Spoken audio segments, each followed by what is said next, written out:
From the macabre minds of Laughing Devil Production comes another story from the Nightshade Diary. You know what that means. Check under the bed and make sure no one or nothing is there. Is the closet door securely shut?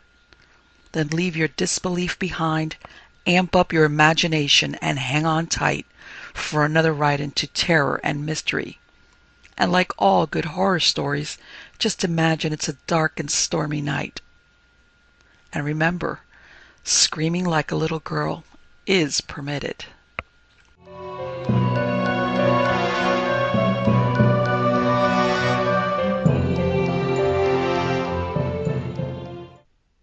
Walking Aunt Daid by Zenna, Henderson. I looked up in surprise, and so did Ma, and so did Pa. Aunt Daid was moving. Her hands were coming together and moving upward till the light from the fireplace had a rest from flickering on that cracked, wrinkled wreck that was her face. But the hands didn't stay long. They dropped back to her saggy lap like two dead bats, and the sunken old mouth that had fallen in on its lips years before I was born puckered and worked, and let Aunt Daid's tongue out a little ways before it pulled it back in again. I swallowed hard.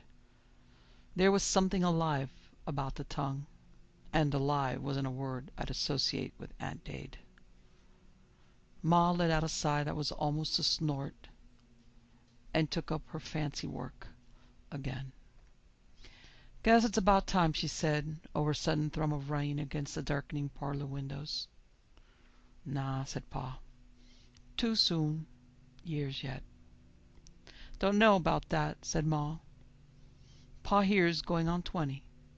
Count back to the last time. Remember that, Dev?" "Aw," Pa squirmed in his chair. Then he rattled the weekly wardrobe open and snapped it back to the State News. "Better watch out," he warned, his eyes answering hers. "I might learn more this time and decide I need some other woman." "Can't scare me," said Ma, over the strand of embroidery thread she was holding between her teeth to separate it into strands. "'Twon't be your place this time, anyhow. Once for each generation, hasn't it been? It's Paul this time." "He's too young," protested Pa. "Some things young uns should be sheltered from." He was stern. "Paul's older, and you were at his age," said Ma. "Schooling does that to you, I guess." "Sheltered from what?" I asked.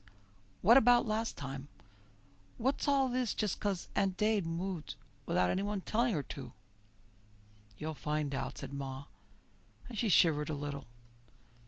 "We make jokes about it, but only in the family," she warned. "This is strictly family business. But it isn't any joking matter. I wish the good Lord would take Aunt Daid. It's creepy. It's not healthy." "Aw, simmer down, Marlene," said Pa. "It's not all that bad. Every family's got its problems. Ours just happens to be Aunt Daid. It could be worse. At least she's quiet and clean and biddable, and that's more than you can say for some other people's old folks." "Old folks is right," said Ma. "We hit the jackpot there." "How old is Aunt Daid?" I asked, wondering just how many years it had taken to suck so much sap out of her that you wondered that the husk of her didn't rustle when she walked. "No one rightly knows," said Ma, folding away her fancy work. She went over to Aunt Daid and put her hand on the sagging shoulder. "Bedtime, Aunt Daid," she called loud and clear. "Time for bed." I counted to myself. 3, 4, 5, 6, 7, 8, 9, 10, and Aunt Daid was on her feet, her bent old knees wavering to hold her scanty weight. I shook my head wonderingly and half grinned. Never failed, up at the count of 10, which was pretty good seeing as she never started stirring until the count of 5. It took that long for Ma's words to sink in. I watched Aunt Daid follow Ma out. You couldn't push her to go anywhere, but she followed real good. Then I said to Pa, "What's Aunt Dade's whole name? How's she kin to us?" "Don't rightly know," said Pa. "I could maybe figure it out how she's kin to us, I mean, if I took the time. A lot of it. Great-great-grandpa started calling her Aunt Daid. Other folks thought it was kind of disrespectful, but it stuck to her." He stood up and stretched and yawned. "Morning comes early," he said. "Better hit the hay." He pitched the paper at the wood box and went off towards the kitchen for his bed snack. "What'd he call her Aunt Daid for?" I hollered after him. "Well," yelled Pa, his voice muffled, most likely from coming out of the icebox, "he said she should have been dead a long time ago, so he called her Aunt Daid." I figured on the edge of the Hogs Breeders' Gazette. "Let's see. Around 30 years to generation. Me, Pa, Grandpa, Great-Grandpa, Great-Great-Grandpa. And let's see, for me, that be another great. That makes 6 generation. That's 180 years." I chewed on the end of my pencil, a funny flutter inside me. "Course, that's just guessing," I told myself. Maybe Pa just piled it on for devilment. Minus a generation, that's 150. I put my pencil down real careful. Should have been dead a long time ago. How old was Aunt Daid that they said that about her a century and a half ago? Next morning, the whole world was fresh and clean. Last night's spell of rain had washed the trees and the skies and settled the dust. I stretched in the early morning cool and felt like life was a pretty good thing. Vacation before me and nothing much to be done on the farm for a while. Ma called breakfast and I followed my nose to the buttermilk pancakes and sausages and coffee, and out ate Pa by a stack and a half of pancakes. "Well, son, looks like you're finally a man," said Pa. "When you can out-eat your Pa." Ma scurried in from the other room. "Aunt Daid's sitting on the edge of her bed," she said anxiously, "and I didn't get her up." Said Pa. "Begins to look that way, doesn't it?" "Think I'll go up to Honan's Lake," I said, tilting my chair back, only half hearing what they were saying. "Feel like a couple of days fishing." "Better hang around, son," said Pa. "We might be needing you in a day or so." "Oh?" I said, a little put out. I had my mouth all set for Honan's Lake. "Well, unset it for a spell," said Pa. "There's a whole summer ahead." "But what for?" I asked. "What's cooking?" Pa and Ma looked at each other, and Ma crumpled the corner of her apron in her hand. "We're going to need you," she said. "How come?" I asked. "To walk Aunt Daid," said Ma. "To walk Aunt Daid?" I thumped my chair back on 4 legs. "But my gosh, Ma, you always do for Aunt Daid." "Not for this," said Ma, smoothing at the wrinkles in her apron. "Aunt Daid won't walk this walk with a woman. It has to be you." I took a good look at Aunt Daid that night at supper. I'd never really looked at her before. She'd been around ever since I could remember. She was as much a part of the house as the furniture. Aunt Daid was just so sized. If she'd been fleshed out, she'd be about Ma for bigness. She had a wisp of black hair twisted into a walnut-sized knob at the back of her head. The ends of the hair sprayed out stiffly from the knob like a worn-out brush. Her face looked like wrinkles had wrinkled on wrinkles and all collapsed into the emptiness of no teeth and no meat on her skull bones. Her tiny eyes, almost hidden under the crape of her eyelids, were empty. They just stared across the table through me and on out into nothingness, while her lips sucked open at the top of the spoon Ma held, inhaled the soft stuff Ma had to feed her on, and then shut, working silently until her skinny neck bobbed with swallowing. Doesn't she ever say anything? I finally asked. Pa looked quick at Ma and then back down at his plate. Never heard a word out of her, said Ma. Doesn't she ever do anything? I asked. Why, sure, said Ma. She shells peas real good when I get her started. Yeah, I felt my spine crinkle, remembering once when I was little, I sat on the porch and passed the pea pods to Aunt Daid.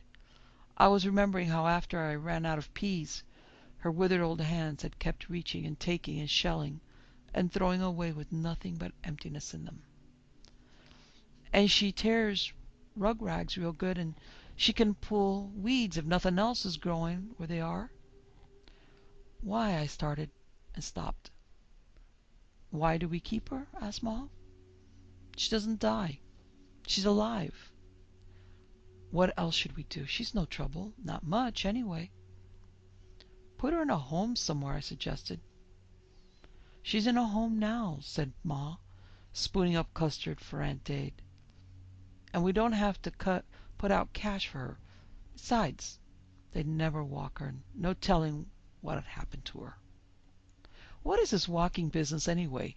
Walking where? Down hollow, said Pa, cutting a quarter of a cherry pie. Down to the oak. He drew a deep breath and let it out. And back again. Why down there? I asked. Hollow's full of weeds and mosquitoes. Besides, it's spooky, said Ma, smiling at me. Well, yes, spooky, I said. There's always a quiet down there when the wind's blowing everywhere else, or else a wind when everything's still. Why down there? There's where she wants to walk, said Pa. You walk her down there. While I stood up, let's get it over with. Come on, Aunt Daid. She ain't ready yet, said Ma. She won't go till she's ready. Well, Pa, why can't you walk her then? I asked. You did it once. Once is enough, said Pa, his face shut and still. It's your job this time. You be here when you're needed. It's a family duty. Them fish will wait. Okay, I said. But at least tell me what the deal is. It sounds like a lot of hogwash to me. There wasn't much to tell. Aunt Daid was a family heirloom, but Pa never heard exactly who she was to the family. She had always been like this, just as old and so dried up. She wasn't even repulsive. I guess it's only when there's enough juice for rotting that a body is repulsive, and Aunt Daid was years and years past that. That must be why the sight of her wet tongue jarred me. Seems like once in every 20-30 years, Aunt Daid gets an awful craving to go walking, and always someone has to go with her. A man. She won't go with a woman, and the man comes back changed. You can't help being changed, said Pa. When your eyes look on things your mind can't. Pa swallowed. Only time there was any real trouble with Aunt Daid, said Pa, was when the family came west. That was back in your great-great-grandpa's time. They left the old place and came out here in covered wagons, and Aunt Daid didn't even notice until time for her to walk again. Then she got violent. Great-grandpa tried to walk her down the road, but she dragged him all over the place, coursing like a hunting dog that's lost a trail, only with her eyes blind-like, all through the dark. Great-grandpa finally brought her back almost at sunrise. He was a pert nigh broken man, what with cuts and bruises and scratches, and walking Aunt Daid, she'd finally settled on Down Hollow. What does she walk for? I asked. What goes on? You'll see, son, said Pa. Words wouldn't tell anything, but you'll see. That evening Aunt Daid covered her face again with her hands.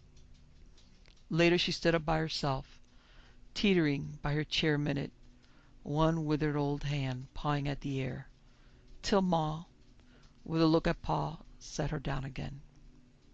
All next day Aunt Daid was quiet. But come evening she got restless. She went to the door 3 or 4 times, just waiting there like a puppy, asking to go out. But after my heart had started pounding, and I had hurried to her and opened the door, she just waved her face blindly at the darkness outside and went back to her chair. Next night was the same until about 10 o'clock, just as Ma was thinking of putting Aunt Daid to bed. First thing we knew, Aunt Daid was by the door again, her feet tramping up and down impatiently, her dry hands whispering over the door. "It's time," said Pa quiet-like, and I got all cold inside.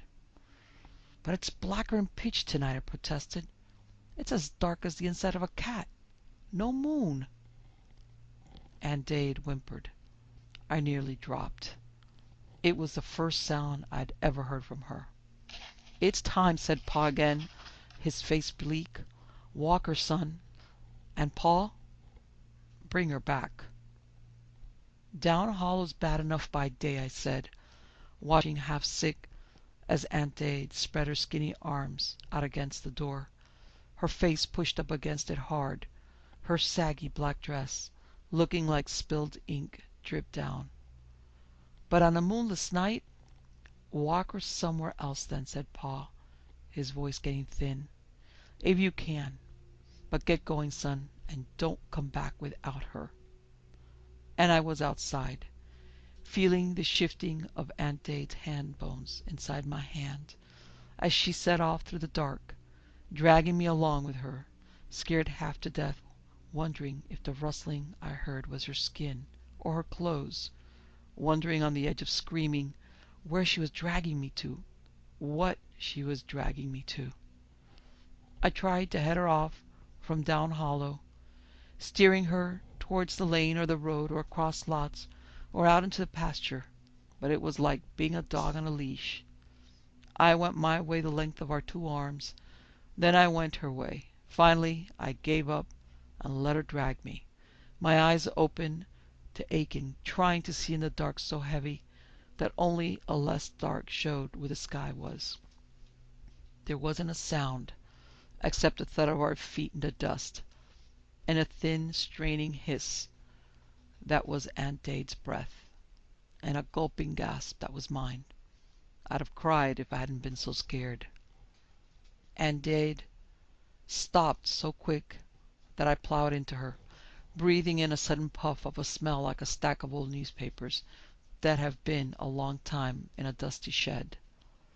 And there we stood, so close I could touch her, but I couldn't even see a glimmer of her face in the darkness that was so thick it seemed like the whole night had poured itself down into the hollow.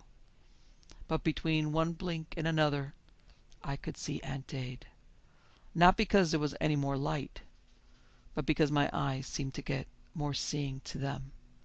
She was yawning, a soft little yawn that she covered with a quick hand, and then she laughed. My throat squeezed my breath.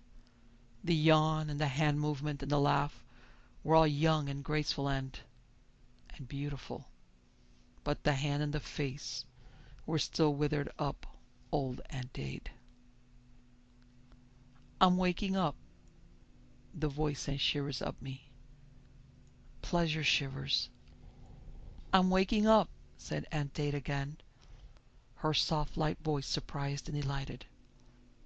"And I know I'm waking up." She held her hands up and looked at them.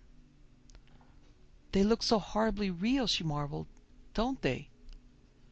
She held them out to me, and in my surprise I croaked, "Yeah, they do." At the sound of my voice, she jerked all over and got shimmery all around the edges. "He said," she whispered, her lips firming and coloring as she talked, "he said, if ever I could know in my dream that I was just dreaming, I'd be on the way to a cure. I know this is the same recurrent nightmare. I know I'm asleep, but I'm talking to one of the creatures." She looked at me a minute. "One of the people in my dream, and he's talking to me for the first time." Aunt Daid was changing. Her face was filling out, and her eyes widening. Her body was straining at the old black dress that wasn't saggy any more. Before I could draw a breath, the old dress rustled to the ground, and Aunt Daid, she was standing there, light rippling around her like silk, a light that cast no shadows, nor even flickered on the tangled growth in the hollow. It seemed to me that I could see into that light, farther than any human eye ought to see, and all at once the world, that had always been absolute bedrock to me, became a shimmering edge of something, a path between places, or a brief stopping place. And the wonder that was the existence of mankind wasn't unique any more. "Oh, if only I am cured," she cried. "If only I don't ever have to go through this nightmare again." She lifted her arm and drew herself up into a slim, growing exclamation point. "For the first time, I really know I'm dreaming," she said. "And I know this isn't real." Her feet danced across the hollow, and she took both my numb hands. "You aren't real, are you?" she asked. "None of this is it? All this ugly, old dragging?" She put her arms around me and hugged me tight. My hands tingled to the icy fire of her back, and my breath was tangled in the heavy silvery gleam of her hair. "Bless you for being unreal," she said, "and may I never dream you again." And there I was, all alone in the dark hollow, staring at hands I couldn't see, trying to see the ice and fire that still tingled on my fingertips. I took a deep shuddery breath and stopped to grope for Aunt Daid's dress that caught at my feet. Fear melted my knees, and they wouldn't straighten up again. I could feel terror knocking at my brain, and I knew as soon as it could break through, I'd go screaming up the hollow like a crazy man, squeezing the black dress like a rattlesnake in my hands. But I heard Pa saying, "Bring her back." And I thought, all my grandpas saw it too. All of them brought her back. It's happened before. And I crouched there, squinching my eyes tight, holding my breath, my fingers digging into my palms, clutching the dress. It might have been a minute, it might have been an hour or a lifetime before the dress stirred in my hands. My knees jerked me upright, and I dropped the dress like a live coal. She was there again, her eyes dreaming shut, her hair swinging like the start of music, her face like every tender thing a heart could ever know. Then her eyes opened slowly, and she looked around her. "Oh no," she cried, the back of her hand muffling her words. "Not again. Not after all this time. I thought I was over it." And I heard her crying in my arms, all that wonderfulness against me, all that softness and sorrow. But she pulled away and looked up at me. "Well, I'll say it again so I won't forget it," she said, her tears slipping from her face and glittering down through the dark. "And this time it'll work. This is only a dream, my own special nightmare. This will surely be the last one. I have just this one night to live through, and never again, never again. You are my dream. This is all a dream." Her hands touched the wrinkles that started across her forehead. The old black dress was creeping like a devouring snake up her, and her flesh was sagging away before it as it crept. Her hair was dwindling and tarnishing out of its silvery shining, her eyes shrinking and blanking out. "No, no," I cried, sick to the marrow, to see Aunt Daid coming back over all that wonder. I rubbed my hand over her face to erase the lines that were cracking across it, but the skin under my fingers stiffened and crumpled and stiffened and hardened, and before I could wipe the feel of dried oldness from the palm of my hand, all of Aunt Daid was there, and the hollow was fading away as my eyes lost their seeing. I felt the drag and snag of weeds and briars as I brought Aunt Daid back. A sobbing Aunt Daid, tottering and weak. I finally had to carry her. all match sticky and musty in my arms. As I struggled up out of the hollow that was stirring behind me in a wind that left the rest of the world silent, I heard singing in my head, "Life is but a dream. Life is but a dream." But before I stumbled blindly into the blare of light from the kitchen door, I shook the sobbing bundle of bones in my arms, the withered cocoon, the wrinkled seed of such a flowering, and whispered, "Wake up, Aunt Daid. Wake up, you."